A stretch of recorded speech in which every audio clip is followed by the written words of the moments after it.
لبيك اللهم لبيك لبيك لا شريك لك لبيك. Blessings of Hajj, the spiritual journey. Alhamdulillahi Rabbil Alameen, wassalatu wassalamu ala Sayyidil Mursaleen. Amma ba'd, fa'a'udhu billahi minash shaitanir rajim, bismillahir rahmanir rahim. As-salatu wassalamu alayka ya Rasulallah, wa ala alika wa ashabika ya Habiballah.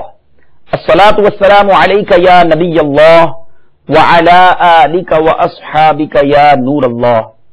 My dear Islamic brothers and viewers of Madani channel, once again we are welcoming you in our silsila Blessings of Hajj.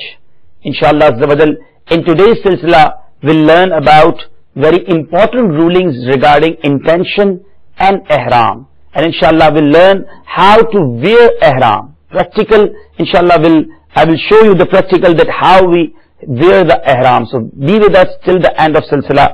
Before we start our topic, inshallah we'll hear a very beautiful hadith part about the virtue, about the blessing of Durood Pak.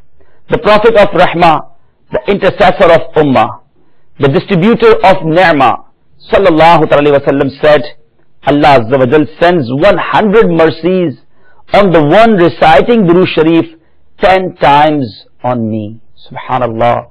Sallu ala al-Habib, sallallahu ta'ala ala Muhammad, sallallahu alayhi wasallam. Now the important rulings regarding intention. Remember, the intention of heart, willingness in heart is in fact a valid intention.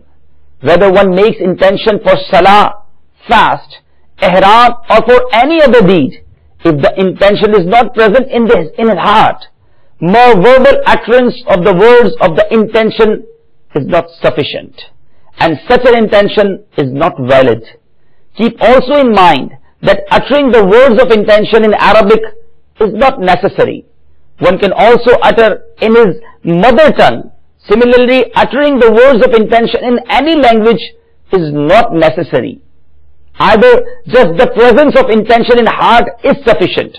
However, uttering it verbally is better, and uttering in Arabic is even more preferable, as Arabic is the sweet and elegant language of the noble Prophet sallallahu alaihi wasallam. Whenever one makes intention in Arabic, it is necessary that he understand its meaning. Now the meaning of ihram.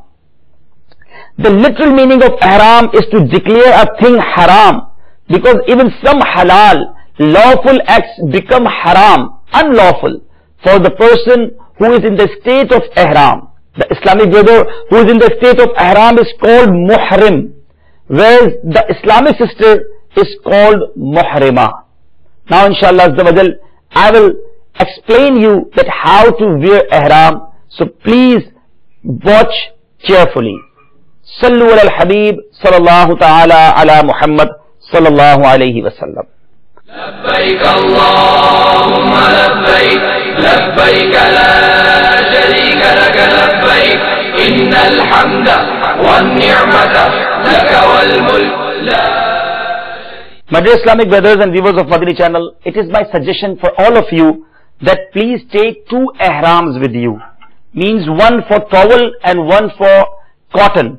Like one set of ihram with me right now, that one is for towel, one is for cotton. So if you take 2 ihrams, one for cotton and one for towel, it's very much convenient for you. Because if you wear cotton ihram as sarong, as tahban, and towel ihram on your upper side, your sweat will absorb easily, and you will, when you want to pray namaz, it's very easy to handle it.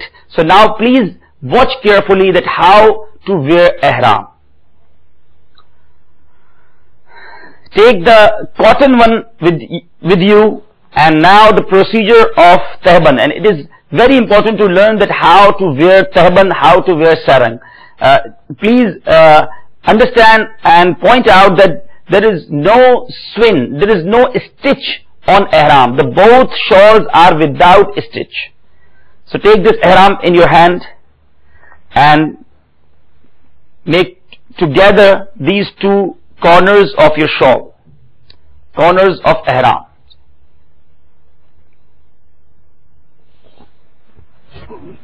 Check it, there is no fold, without fold, unfold all the things, and remember that there is no undergarment allowed, no stitched cloth allowed rather than ihram, just 2 shawls of ihram we have to wear, it's for men's.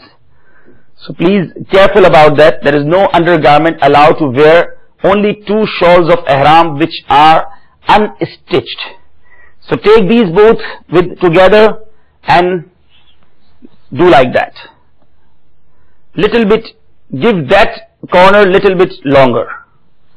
Take this corner little bit longer, okay, like that, maybe 3 or 4 inches more, and now take this tight,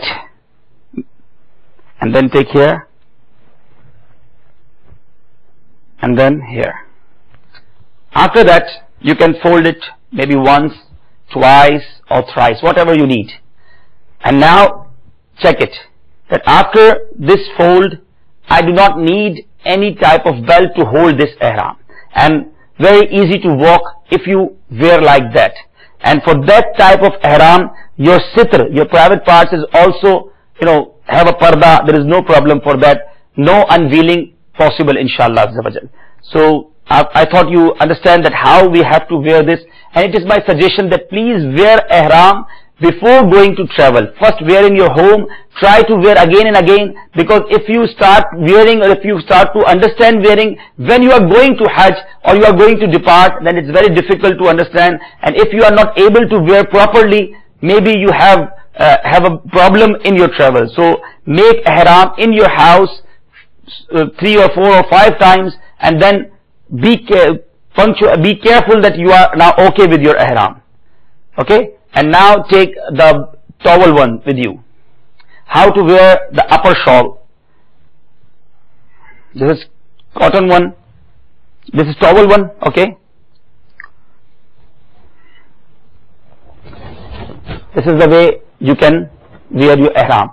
Take it little bit longer. If it's like that, it's easy for you that you can put it here and easy to wear. And now if you go in ruku in namaz, there is no problem. Otherwise, if your ihram is short one, it's go again and again down, it's very difficult to handle it. So take the little bit bigger shawl, it's easy for you to wear like this. And now is one main thing, that how to pray namaz after wearing ihram. Because we are not habitual for ihram, so it's difficult to pray namaz after wearing the ihram. So if you are making namaz and making takbir-e-tahrima like Allahu Akbar, if you do like that, then your stomach and your chest are unveiled. And in namaz, it's not allowed that unveil your stomach or your chest. So what is the procedure to make takbir-e-tahrima? It's the wrong way, Allahu Akbar. The right way is little bit, make your hands far from your body, and then make Allahu Akbar. Like this, your chest and your stomach are not unveiled. Check again, little far from body, and then Allahu Akbar. So if you do like that, make practice for that, inshallah your chest and your stomach become not unveiled, inshallah. Sallu ala al-Habib, sallallahu ta'ala ala Muhammad, sallallahu alayhi wa sallam. My dear Islamic brothers, if you wear ihram like that, you can put the miswak in it, inshallah, and your tawaf tasbih in it, and if you have some money or some passport like that, so it is easy to take with you. So this is allowed, even there is no allow for any type of elastic or things. So put it, your belt here, like once again check it.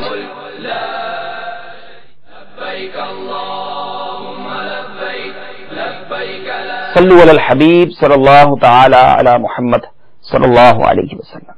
So now we'll recite Talbiyah together.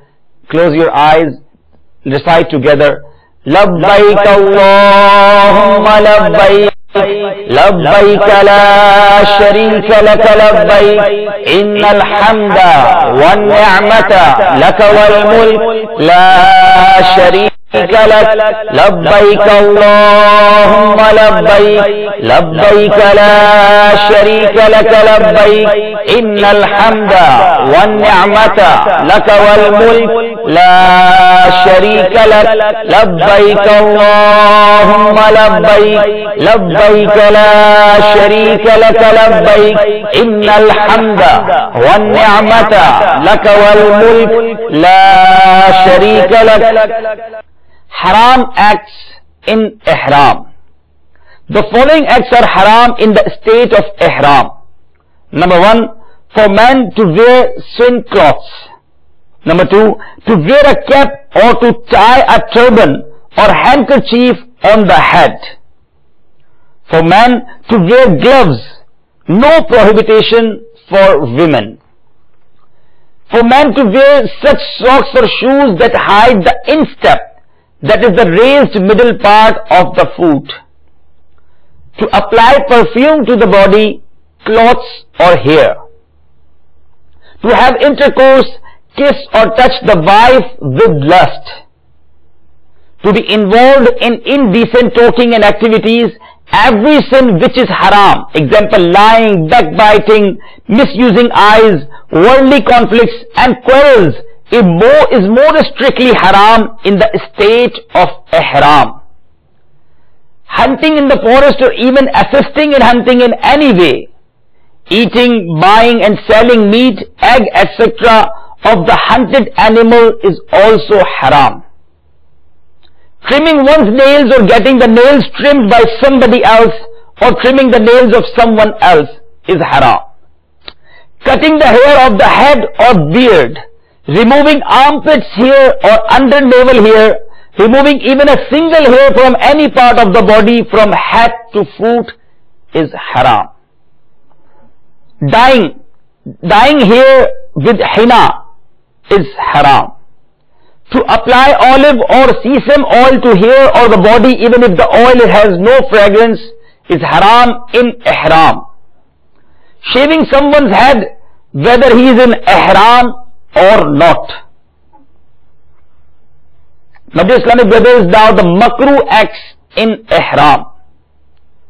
To remove dirt from the body, to wash hair or body with soap, to comb hair of head or beard, to scratch the body in such a manner that hair may fall out or louse may fall from the head, to place a shirt or coat on the shoulder like wearing it, to smell a perfume deliberately is makruh, to smell fragrant fruits or leaves like lemon, orange, mint, etc.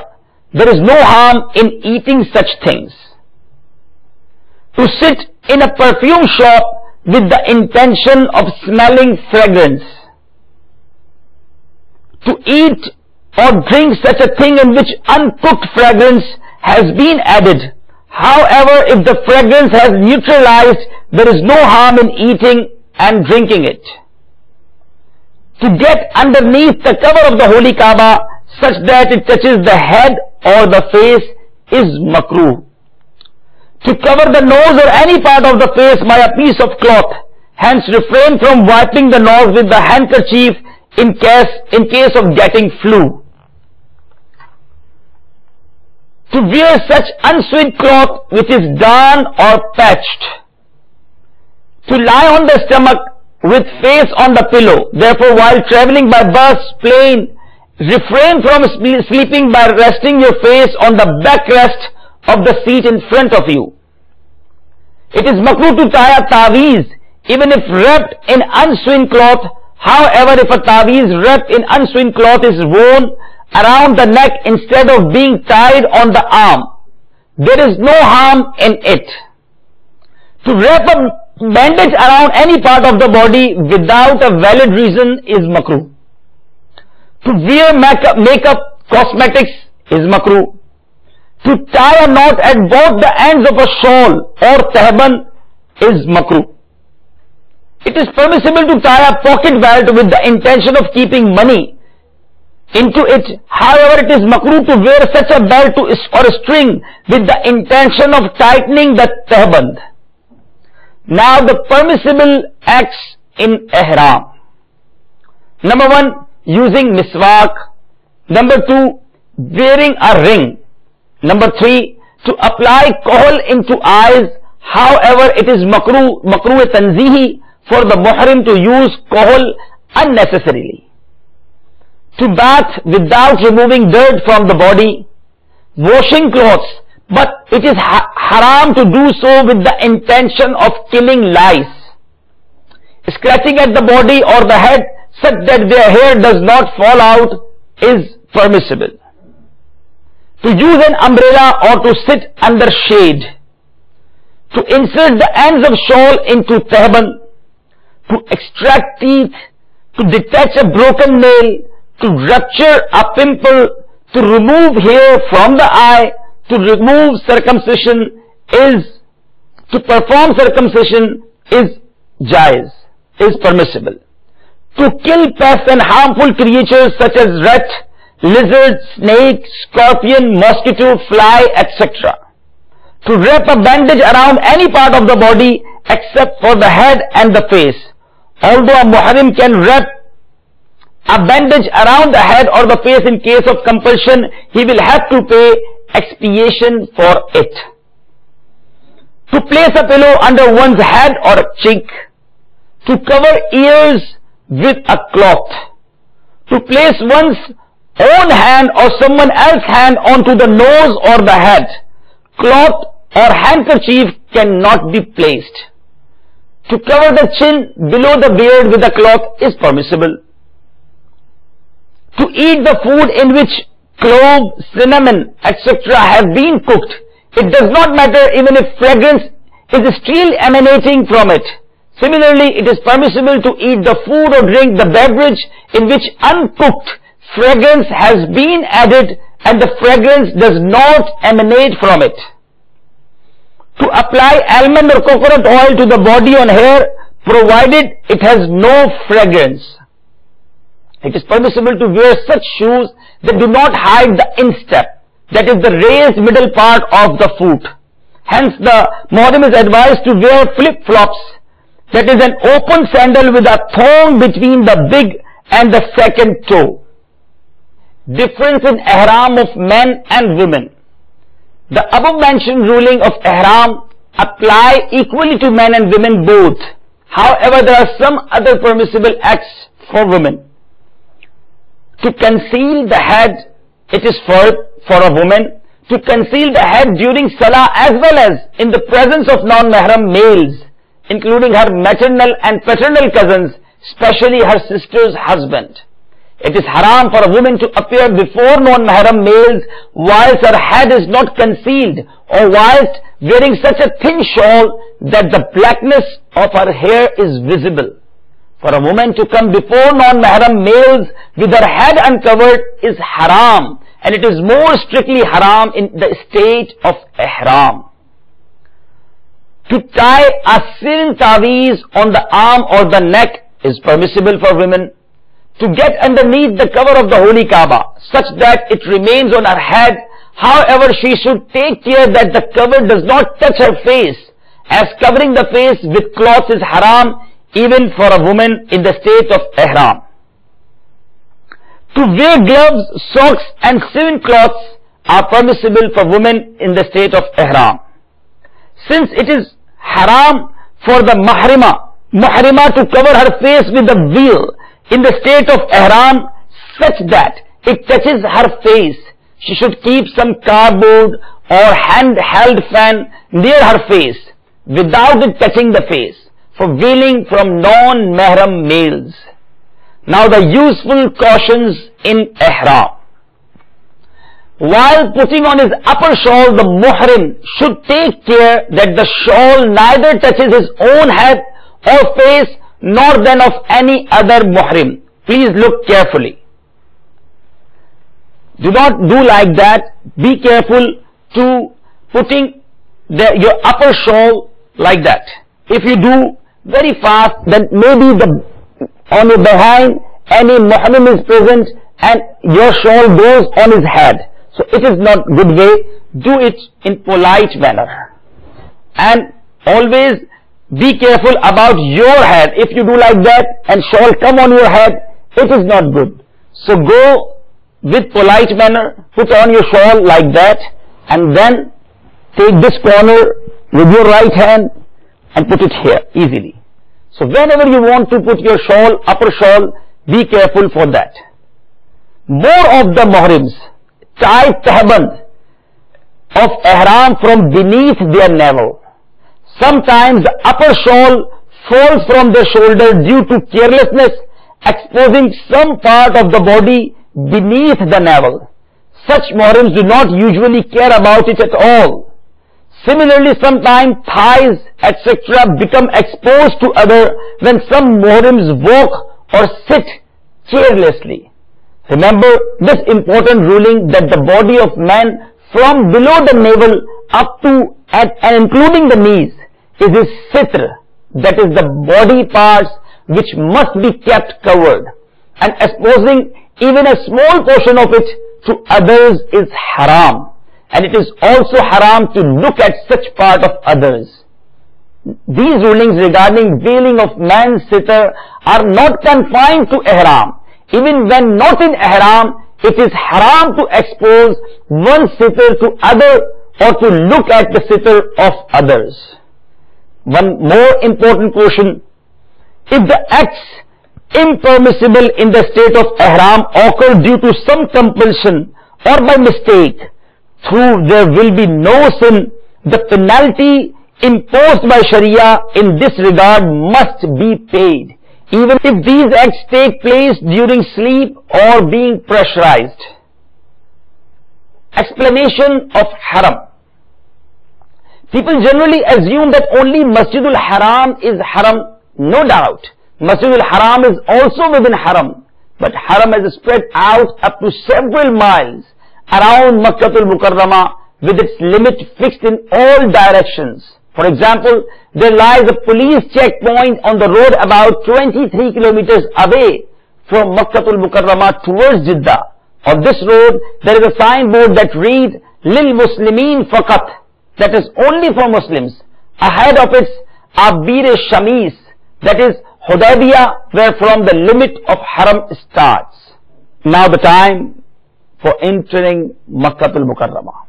Anyway, enter the limits of haram with your head bowed and eyes lowered with humility and shame for all the sins committed. Recite Durood Pak, Salat ala Nabi and Labbaik, and do zikr in abundance as soon as you have the sight of the sacred city of Makkatul Mukarramah of Rabbul Alameen. Recite the following dua: Allahumma ja'alni kararan warzuqni fiha rizqan halala. Ya Allah Azza wa Jal, bestow upon me the peace and halal sustenance in it. After reaching Makkatul Mukarramah, make arrangements for accommodation and keep luggage at a safe place. Then come to Babu Salam reciting Labbaik. Kiss the holy door and enter Masjidul Haram, placing your right foot first and reciting the dua of entering the masjid. Bismillahi wassalamu ala Rasulillah. Allahumma aftah li abwaba rahmatik. Allah Azza wa Jalla, in whose name I begin, and salutations on the Rasul of Allah sallallahu alayhi wa sallam. Ya Allah Azza wa Jal, open the portals of your mercy for me. Make the intention of Nafli I'tikaf. One good deed here is equivalent to 100,000 good deeds performed elsewhere. Hence, one will get the reward of 100,000 I'tikaf. In addition, acts of eating, drinking Zamzam water and sleeping will also become permissible. Make it a practice to make the intention of I'tikaf whenever you enter any masjid. The intention of I'tikaf is Nawaitu Sunnatal I'tikaf. I make the intention of Sunnah of I'tikaf. Now the first sight at Holy Kaaba. As soon as you have the first glance of the Holy Kaaba, recite the following thrice: La ilaha illallah wallahu akbar. Then recite Durood Pak, Salat ala Nabi, and make dua as the dua made on having the first glance of the Holy Kaaba is definitely accepted. You may also make this dua, Ya Allah Azza wa Jal, whenever I make permissible dua, accept it. Ya Ilahi, jo duaएं नेक हम तुझसे करें. या इलाही, जो दुआएं नेक हम तुझसे करें, कुदसियों के लब से आमीन, रब्बना का साथ हो. My dear respected Hajis, instead of reciting different specific du'as, it is the most virtuous to recite Durood Pak, Salat ala Nabi on every occasion, like during Tawaf, Sa'i, etc. Inshallah Azza wa Jal, all of your problems will be resolved by the virtue of Durood Pak. The Prophet of Rahmah, the intercessor of Ummah, Sallallahu Alaihi Wasallam has stated, if you do so, Allah Azza wa Jal will resolve all your problems and forgive all your sins. Respected Hajis, if possible, recite only Salat and Salam, as it is the most virtuous invocation in addition to being easier to be recited. However, du'as have also been presented for those who are keen to recite them. Keep in mind that the supplications, Salat and salvation will have to be recited whilst walking. During Tawaf, it is forbidden to halt during Tawaf for supplication. Now, method of Umrah. First of all, the method of Tawaf.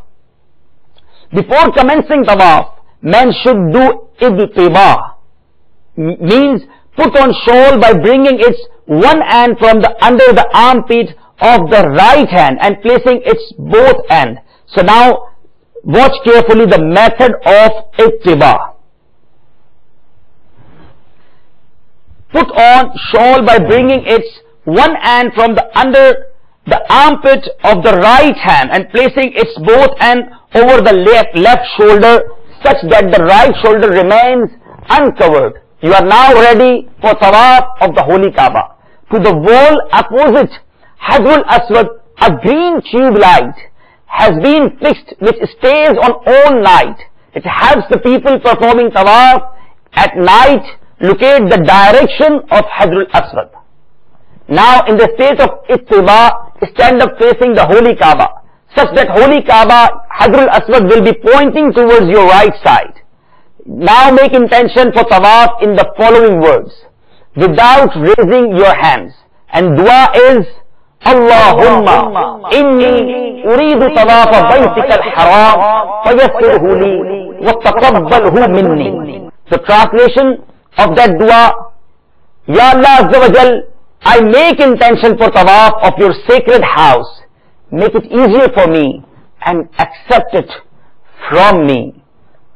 Please note that the intention made in Arabic for any act like Salah, fasting, I'tikaf, Tawaf will be valid only when one understands its meaning. Intention may also be made in one's native language. In all cases, presence of intention in heart is a precondition. Even if one does not make a verbal intention, the intention of heart is sufficient. However, making a verbal intention in addition is better. Now, after the making the intention, stand facing the Kaaba in the direction of the green tube light fixed opposite Hajarul Aswad. Now, Hajarul Aswad is exactly in front of you. Subhanallah, this is that lucky heavenly stone which has certainly been kissed by our beloved Rasul Sallallahu Alaihi Wasallam. Now raise both hands such that both palms of hands face the direction of Hajarul Aswad and recite the following dua. Bismillahi walhamdulillahi wallahu akbar wassalatu wassalamu ala rasulillah.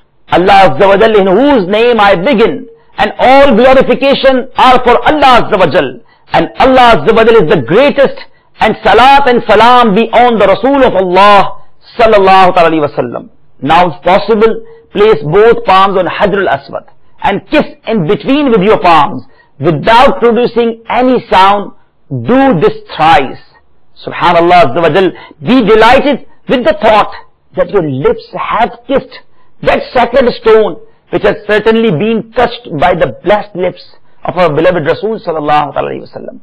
Become ecstatic and overjoyed. Let tears flow, as this is also a sunnah. Sayyiduna Abdullah ibn Umar radiyallahu ta'ala anhu has narrated, keeping his sacred lips on Hajar al-Aswad, our beloved and blessed Prophet sallallahu ta'ala alayhi wa sallam kept on weeping. He sallallahu ta'ala alayhi wa sallam then turned and noticed that Sayyiduna Umar was also weeping. Our Holy Prophet sallallahu ta'ala alayhi wa sallam said, certainly it is an occasion of weeping and shedding tears. Take care that you do not push anybody, as this is not a place to display your strength, but it is an occasion to express humility and humbleness. Kissing Hajar al-Aswad is a sunnah. Kissing Hajar al-Aswad is a sunnah, but causing harm to Muslim is haram. Here one good deed amounts to 100,000 good deeds, but one sin is also equivalent to 100,000 sins. If kissing is not possible due to crowd, touch Hajar al-Aswad with hand and kiss the hand. If this is also difficult due to crowd, point your palm towards it and then kiss your hand. Even if it is a great privilege to have a glance at the spot which has been kissed by the beloved and blessed Prophet sallallahu alaihi wasallam. Kissing Hajar al-Aswad or touching it with hand and then kissing the hand, or making the sign of touching it with hand and then kissing the hand, is called istilam.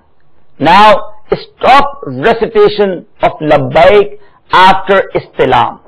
Now while facing the holy Kaaba, move a little towards your right so that Hajar al-Aswad is not in front of your face, and this would happen after a slight movement of your towards right. Then immediately turn rightward such that the holy Kaaba is in your left side, like that. Now holy Kaaba is in your left side. Now walk with care so that no one is bumped by you. Man should perform ramal during the first 3 rounds, that is a walk briskly with the small steps whilst moving the shoulders. Some people perform it by jumping and running. This is not a sunnah. Ramal may be discontinued on crowded spots or when it is painful for you or for others, but do not halt for ramal.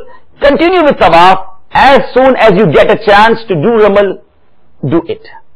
It is preferable to remain closer to the holy Kaaba during the tawaf, but not to such an extent that your clothes or body touches the wall of the holy Kaaba.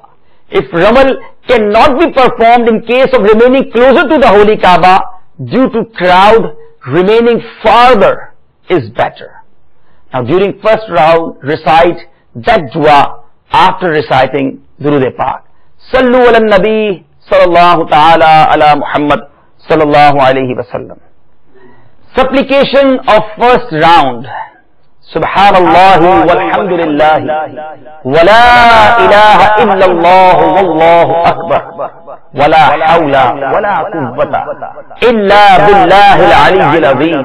Wa salatu wa salamu ala rasulillah sallallahu ta'ala alayhi wa sallam. اللهم إيمانا بك وتصديقا بكلماتك ووفاء بعهدك واتباعا لسنة نبيك وحبيبك محمد صلى الله عليه وسلم. اللهم إني أسألك العفو والعافية والمعافاة الدائمة في الدين والدنيا والآخرة والفوز بالجنة والنجاة من النار. Allah Azza wa Jalla is pure from all shortcomings. All glorifications are for Allah Azza wa Jal, and no one is worthy of worship except Allah Azza wa Jal, and Allah Azza wa Jal is the greatest, and the power to refrain from sins and the strength to incline towards worship is bestowed by Allah Azza wa Jal, who is dignified and glorified. May blessings and salutation of Allah Azza wa Jal be upon Rasul of Allah sallallahu alaihi wasallam. Ya Allah, I believe in you and testify your commandments and affirm the oath made with you following the sunnah of your beloved Prophet Muhammad sallallahu alaihi wasallam. I have started tawaf. Ya Allah Azza wa Jal, I beg forgiveness from you for my sins and safety from every affliction and everlasting security from every trouble in our religion and in the world and in the hereafter. and the gaining of paradise and deliverance from the fire of hell. Ameen. Complete this dua before reaching Rukn Yamani. My dear Islamic brothers and viewers of Madani channel, a large number of people are often seen signaling their hands towards Rukn Yamani. It is not a sunnah. Now after completing the tawaf of 3 corners of the Holy Kaaba, you are approaching the 4th sacred corner, Rukn Aswad. The wall between Rukn Yamani and Rukn Aswad is called Mustajab. Here 70,000 angels are deputed to say Ameen for dua. Ask whatever you desired in your mother tongue, for yourself as well as for all Muslims, or recite Durood Pak, Salatul Nabi once on behalf of the entire Ummah, including me and Amir Ahl Sunnah. Recite the Quranic dua as well. رَبَّنَا آتِنَا فِي الدُّنْيَا حَسَنَةً وَفِي الْآخِرَةِ حَسَنَةً وَقِنَا عَذَابَ النَّارِ. Ya Allah Azza wa Jal, bless me with goodness in this world and goodness in the hereafter, and save me from the torment of hell. Now you have reached Hajrul Aswad, completing the first round. Here people are seen waving their hands from far away, imitating each other as they pass. Doing so is not a sunnah. As described earlier, turn towards Hajrul Aswad, standing in the direction of the green tube light. There is no need of making intention, as it has already been made. To start the second round, raise both hands up to ear and recite this dua again. Bismillahi walhamdulillahi wallahu akbar wassalatu wassalamu ala rasulillah. Perform istilam, that is, if there is an opportunity, kiss Hajrul Aswad, otherwise kiss the hands having signaled to it with them. Now keeping face towards the Holy Kaaba, move little towards your right. As soon as Hajrul Aswad is not in front of you, start tawaf such that the Holy Kaaba is on your left side. Recite Salatul Nabi, recite dua for second round. The dua of second round, the supplication of second round is Allahumma inna hadal bayta baytuk, wal harama haramuk, wal amna amnuk, wal abda abduk, wa ana abduk, wa ibnu abdik, fahadha maqamul a'idhu bika minan nar, faharrim luhumana wa basharatana ala an-nar.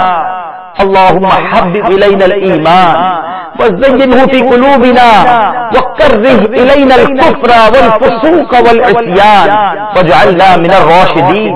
اللهم قني عذابك يوم تبعث عبادك. اللهم ارزقني الجنة بغير حساب. Ya Allah Azza wa Jal, no doubt this house is your house, this haram is your haram. The peace and security here has been bestowed by you, and every servant is your servant. And I am also your servant, and I am a son of your servant. This is the place to beg protection against the fire of hell from you. So make our flesh and skin haram for the fire of hell. Ya Allah Azza wa Jal, bless us with utmost devotion for Islamic faith and inculcate fondness for it and our hearts, and make infidelity, sin and transgression a displeasing thing for us, and include us among those who are on the true path. Ya Allah Azza wa Jal, save us from torment on the day when you will resurrect your servants. Ya Allah Azza wa Jal, bestow upon me the paradise. Bestow upon me paradise without accountability. Ameen. Finish this supplication before reaching Rukn Yamani. If you get a chance, kiss it. Otherwise, just touch it. That is Rukn Yamani, and move towards Hajrul Aswad, reciting Durood Pak as well as this Quranic dua. رَبَّنَا آتِنَا فِي الدُّنْيَا حَسَنَةً وَفِي الْآخِرَةِ حَسَنَةً وَقِنَا عَذَابَ النَّارِ. Look, you have again approached Hajrul Aswad. Now your second round has also completed. Then like before, recite following dua, raising both hands up to ears. Bismillahi walhamdulillahi wallahu akbar wassalatu wassalamu ala rasulullah. Then perform istilam of Hajr Aswad and complete the second round. Like previous ones, reciting Durood Pak, reciting following dua. Now the supplication, the dua of third round. اللهم إني أعوذ بك من الشك والشرك والشقاق والنفاق وسوء الأخلاق وسوء المنظر والمنقلب في المال والأهل والولد. اللهم إني أسألك رضاك والجنة وأعوذ بك من سخطك والنار. اللهم إني أعوذ بك من فتنة القبر وأعوذ بك من فتنة المحيا والممات. Ya Allah Azza wa Jal, I seek your refuge from doubting in your commandments and from polytheism in your being or in your attributes, and from discord and hypocrisy, from bad manners and from bad conditions and from doom of wealth and family. Ya Allah Azza wa Jal, I beg for your pleasure and paradise, and I seek your refuge from your wrath and from hell. Ya Allah Azza wa Jal, I seek your refuge from the calamity of the grave and seek your refuge from every affliction of life and death. Ameen. Finish this dua before reaching Rukn Yamani as usual, and then when you reach near Hajar al-Aswad, do istilam like a previous procedure. Then start your fourth round, and the supplication of fourth round is اللهم اجعله حجا مبرورا وسعيا مشكورا وذنبا مغفورا وعملا صالحا مقبولا وتجارة لم تبور يا عالم ما في الصدور اخرجني يا الله من الظلمات الى النور. اللهم إني أسألك موجبات رحمتك وعزائم مغفرتك والسلامة من كل إثم والغنيمة من كل بر والفوز بالجنة والنجاة من النار. رب كنعني بما رزقتني وبارك لي فيما أعطيتني واخلف على كل غائبة لي منك بخير.